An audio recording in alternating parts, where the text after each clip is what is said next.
और देश में किस तरह से अलग अलग हिस्सों में दिवाली की रौनक है। दिवाली के इस त्योहार को जो विशेष माना जा रहा है, 500 साल बाद रामलला एक बार फिर एक तरह से अयोध्या में जो दिवाली है उसे विशेष माना जा रहा है। तो अलग अलग हिस्सों में कैसे दिवाली के त्योहार को मनाया जा रहा है, इस पर बात करने के लिए हमारे साथी संवाददाता जुड़ रहे हैं। विशाल बेरिस तो दिल्ली से जुड़ रहे हैं, हमारे साथ हरिकेश वाराणसी से जुड़ रहे हैं। आप दोनों का ही बहुत बहुत स्वागत भी है और आप दोनों को ही शुभ दीपावली। विशाल, पहले आपके पास आते हैं। दिल्ली भारत की राजधानी, किस तरह से पीछे आपके रौनक तो दिखाई दे रही है, तैयारियां लगभग इस तरह से दिखती हैं कि जो एक तरह से जो विशेष दिवाली का संदेश अयोध्या से शुरू हुआ है वो देश तक सीमित नहीं है, देश दुनिया तक गया है। किस तरह से देश की राजधानी में इस उत्साह को आप देख रहे हैं? करके आइए।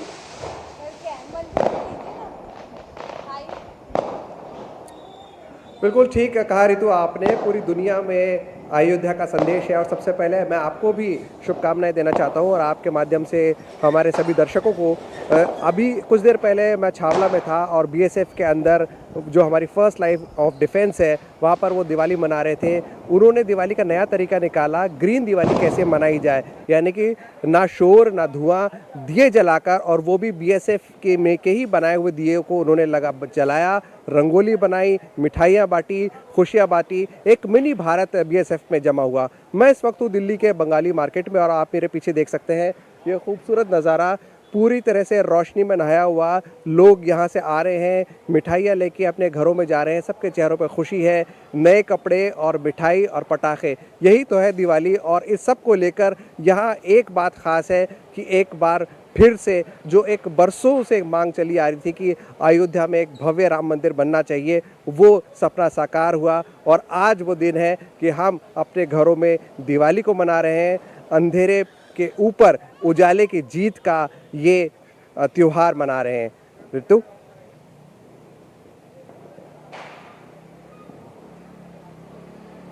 में डूबा हुआ शहर है और शहर में एक अलग दीपावली देखी जाती है और अब से 15 दिन के बाद देव दीपावली की एक अलग धूम होती है। ऐसे में किस तरह से बनारस अपने आप को विशेष मान रहा है आज के दिन? देखिए ऋतु, जैसा कि अयोध्या की चर्चा है पूरे देश में, पूरे विश्व में कह सकती हैं, क्योंकि कई कीर्तिमान स्थापित किए गए दीपावली में दिए जलाकर। वहाँ पर काशी की बात करें तो जैसे विशाल देश की राजधानी में खड़े हैं, वैसे मैं धार्मिक और सांस्कृतिक राजधानी जो देश की है काशी में हूँ। यहाँ पर एक मंदिर है और काशी में ख़ास तौर से जो लोग हैं वो अपने घरों में दिया जलाने से पहले मंदिरों में जाकर दिया जलाते हैं। यहाँ पीपल का वृक्ष है, उस पर भी कुछ महिलाएं आकर दिया जलाकर जा रही हैं। और चूँकि आपके माध्यम से आपको भी और पूरे देश के जो दर्शक देख रहे हैं हमें, उनको काशी से दीपावली की शुभकामनाएं। इसके अलावा चूँकि धार्मिक सांस्कृतिक नगरी है, लोग मंदिरों में तो दिया जलाते ही हैं, घरों में भी अपने पूजा करते हैं माँ लक्ष्मी की। और चूँकि काशी से शुरुआत होती है, आप कह सकती हैं धनतेरस के दिन से शुरू होता है यह पर्व। माँ अन्नपूर्णा की पूजा होती है, लोग माँ अन्नपूर्णा के दर्शन करने के लिए जाते हैं और वहाँ पर माँ अन्नपूर्णा के प्रसाद लेते हैं, खजाना मिलता है। भगवान धन्वंतरी के लिए भी धनतेरस जाना जाता है। यहाँ पर एक धन्वंतरी जी का मंदिर है, वहाँ पर भगवान धन्वंतरी की पूजा होती है। बीच में छोटी दिवाली जिसको कहते हैं, इस दिन भी प्रावधान है, पूजा का एक परंपरा है। और आज जो दिवाली है इसमें जो है लोग अपने घरों में सजावट कर रहे हैं। और मैं जहाँ अभी खड़ा हूँ, बच्चे दूर पटाखे जला रहे हैं, लेकिन लोगों के अंदर एक जागरूकता भी है कि वो यहाँ पे जो जानवर हैं उनके लिए कह रहे हैं कि बच्चे ऐसे पटाखे जलाएं जिनमें ज़्यादा आवाज़ न हो, क्योंकि बच्चों को कहा जा रहा है कि वो जो जानवर हैं उनका भी ख्याल रखें। ऋतु जी, हमारे साथ अश्विनी भी जुड़ गए हैं सीधे अयोध्या से। अश्विनी, 500 साल बाद भव्य राम मंदिर में रामलला की पहली दीपावली, आप इस मौके पर मौजूद हैं। शुभ दीपावली। और साथ ही साथ दीपोत्सव के साथ एक बड़ा संदेश विश्व में हर सनातनी को एक तरह से गर्व से भर देने वाला संदेश था अयोध्या में, उसे आपने महसूस किया, देखा है और आज भी आप मौजूद हैं। जानना चाहेंगे अयोध्या में आज के दिन मौजूद होना और दीपोत्सव से लेकर अगले 5 दिन कैसा लग रहा है, क्या विशेष दिखाई देता है? निश्चित तौर से विशेष तो यहाँ के नज़ारे दिखेंगे, यहाँ के दृश्य दिखेंगे। मैं स्वयं हट जाता हूँ, मैं मुख्य द्वार पर खड़ा हूँ। प्रभु श्री राम के मंदिर का ये राम जन्मभूमि पथ है। जो भी यहाँ पहुँच रहा है, यहाँ से लेकर मंदिर तक दीपों की पूरी श्रृंखला बनी जा रही है। लोग खुद आ रहे हैं। किसी तरीके का एक ऐसा आयोजन नहीं है कि ये लोगों का आहूत किया गया हो। स्वतः स्फूर्त उत्साह के साथ लोग आ रहे हैं, अपने साथ दिए लेके आ रहे हैं, बाती लेके आ रहे हैं, अपने साथ सब घी लेके आ रहे हैं, तेल लेके आ रहे हैं। अपने सामर्थ्य और श्रद्धा के अनुसार सब यहाँ बैठ रहे हैं और उसके बाद दर्शन करने जा रहे हैं। यानी कि यहाँ पर दीपदान कर रहे हैं। एक दीप भगवान श्री राम के नाम और एक दीप उन हुतात्माओं के नाम, उन बलिदानियों के नाम, जिनके अथक संघर्ष और आकांक्षाओं के हिसाब से 500 साल बाद वो स्थिति आई है जब भगवान श्री राम लला अपने दिव्य भव्य नव्य राजप्रासाद में, इस प्रासाद में, इस अट्टालिका में विद्यमान है। आगे जाने वाला ये पथ पूरी तरीके से झालरों से सजाया गया है। देख सकते हैं कि कितना नयनाभिराम दृश्य है।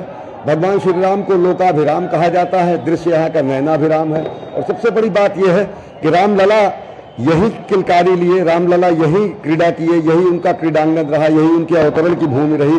और अब जबकि 500 वर्षों का उनका वनवास, अयोध्या में ही चल रहा वनवास उनका समाप्त हुआ, तो लोग उल्लसित हैं, उत्साहित हैं, रोमांचित हैं और इसको अभूतपूर्व बना देने की परंपरा में है। और दीपावली की तो परंपरा ही अयोध्या से शुरू हुई। दुनिया जानती है जब भगवान श्री राम यहाँ पहुंचे 14 वर्ष के वनवास के बाद, धर्म की स्थापना के बाद, तो लोगों ने घी के दिए जलाकर दीपावली की परंपरा शुरू की। त्रेता युग से अनवरत वो परंपरा चल रही है। और दीपों की स्तुति की परंपरा तो हमारे सनातन संस्कृति का अब अमूर्त परंपरा है। हमारे यहाँ कहा गया, दीप ज्योति परब्रह्म दीप ज्योति जनार्दन है, दीप हरत में पापम दीप ज्योति नमोस्तुते। ज्योति के रूप में दीप की स्तुति की गई है। दीप को जनार्दन कहा गया है, दीप को ब्रह्म कहा गया है, दीप को आत्मरूप कहा गया है। वही अलग अलग रूपों में व्याख्यायित होती है। प्रकाश के रूप में, ज्ञान के रूप में लोगों के अपने अभिव्यक्तियां आती हैं। और इसी प्रकाश को हमने इस अयोध्या से पूरी दुनिया को दिखाया है कि किस तरह से हम अपने विकास के साथ साथ विरासत को भी समेटे हैं, किस तरह से हम अपने सांस्कृतिक राजधानी को, आध्यात्मिक राजधानी को नया गौरव प्रदान कर रहे हैं। और ये खुद दृश्य बताते हैं। मैं ज़्यादा से ज़्यादा दृश्य ही दिखाना चाहूँगा, मुझे कोई नहीं देखना चाहेगा। लिहाजा देखें कि लोग कितने तल्लीन हैं, कितने मुदित हैं, प्रमुदित हैं अयोध्या की इस दीपावली में। ऋतु जी, अश्विनी, आप 2020 में रामलला के इस मंदिर के भूमि पूजन से लेकर प्राण प्रतिष्ठा 22 जनवरी को राम मंदिर के भीतर मौजूद थे। और आज जब दीपावली को ये माना जा रहा है कि 500 साल बाद अयोध्या में वो दीपावली है जब रामलला अपने घर पहुंचे हैं, अपने राम मंदिर में बैठे हैं, ऐसे में धरा से लेकर नभ तक रामराज की जयकार ने दीपोत्सव यानी कल जो था शाम को से लेकर अगले 5 दिन जो ये रौनक है, किस तरह से आप अब देखते हैं कि हर सनातनी के लिए ये एक बड़ा दिन है। इस बड़े दिन को लेकर क्या बड़े संदेश आपको दिखाई दे रहे हैं जो जनमानस दे रहा है दुनिया को? जी, और यही हम सवाल लोगों से भी पूछेंगे, उन्हीं के मनोभाव जानना चाहेंगे। 500 साल बाद वो दिन आया है, रामलला विराजमान है। आप रामलला के यहाँ आके दीपदान कर रहे हैं। क्या मनोद्गार हैं, क्या मन में उद्गार हैं, किन शब्दों में देश और दुनिया से कहेंगे कि अयोध्या आए, सांस्कृतिक स्तंभ को देखें। इसकी इतनी एक्साइटमेंट थी हमें कि हम पुणे से आए हैं और दिवाली सेलिब्रेशन करने यहाँ पुणे से आए हैं। मैं ड्राइव करके आया यहाँ पर और आज हम लोगों ने दिया जलाया है और ये एक्साइटमेंट को मैं कभी नहीं भूल सकता। एक यादगार लम्हा है हमारे परिवार के लिए और इस दिन के लिए सबको बहुत बहुत बधाई। Happy Diwali to all of you. और कोई कलकत्ता से आया है, कोई पुणे से आया है, महाराष्ट्र से आया। आप कहाँ से आए हैं? प्रयागराज से आए हैं। तो आप देख रहे हैं सारी दुनिया सिमटी हुई है। 5 दिनों का ये महोत्सव है।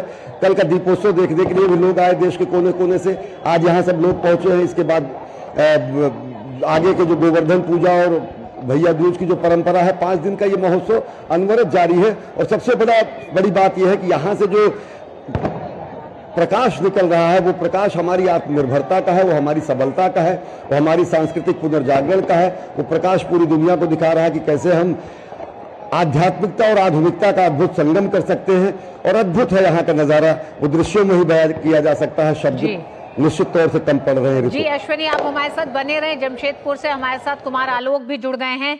कुमार आलोक, आपसे जानना चाहेंगे कि किस तरह से जमशेदपुर में लोग 2024 की इस दिवाली को, विशेष दिवाली को एक तरह से बड़ा संदेश देती ये दिवाली है। किस तरह से लोग मना रहे हैं, क्या लोगों का कहना है?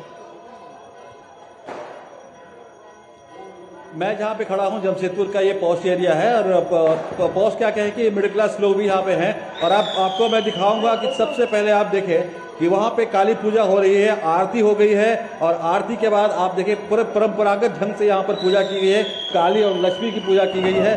और लोग जो यहाँ पर सवेरे से जो उनकी तैयारी थी वो पूरी होने वाली है। और इसके बाद जब पूजा संपन्न हो जाएगा, और पूजा संपन्न होने में 5 से 10 मिनट लगेगा, उसके बाद यहाँ पर सेलिब्रेशन, असली सेलिब्रेशन शुरू होगा।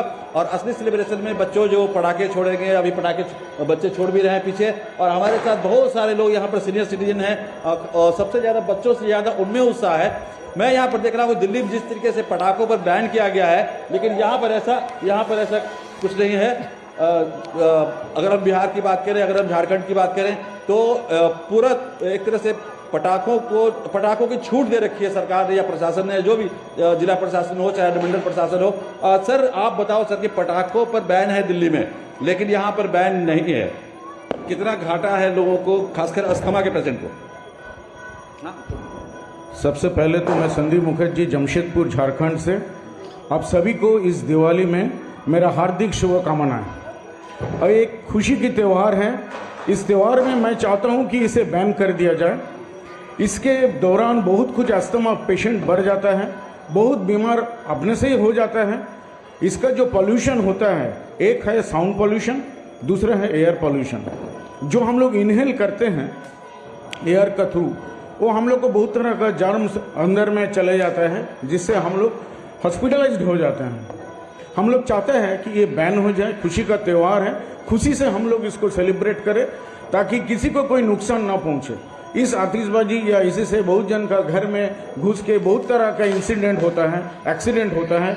बच्चा लोगों का इस समय हॉस्पिटल में आप देखिएगा हाथ जल जाता है, कपड़ा जल जाता है। ठीक है। बच्चों के अंदर जो उत्साह है यहाँ पर देखने को मिल रहा है। लेकिन मैंने कहा कि जैसे पूजा खत्म होगी उसके बाद यहाँ पर सेलिब्रेशन शुरू होगा।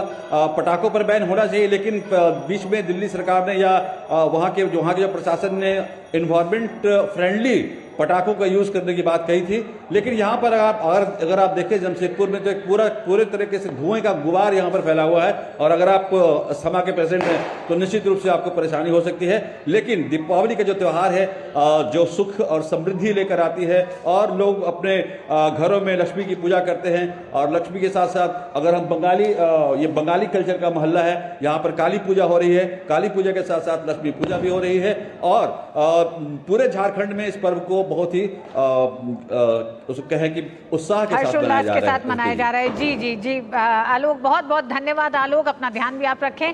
और हरिकेश आपका काशी से बहुत धन्यवाद, अश्विनी अयोध्या से आपका बहुत धन्यवाद, और विशाल आपका भी दिल्ली से बहुत बहुत धन्यवाद। एक बार फिर आप सभी को शुभ दीपावली। वक्त एक छोटे से ब्रेक का है, ब्रेक के बाद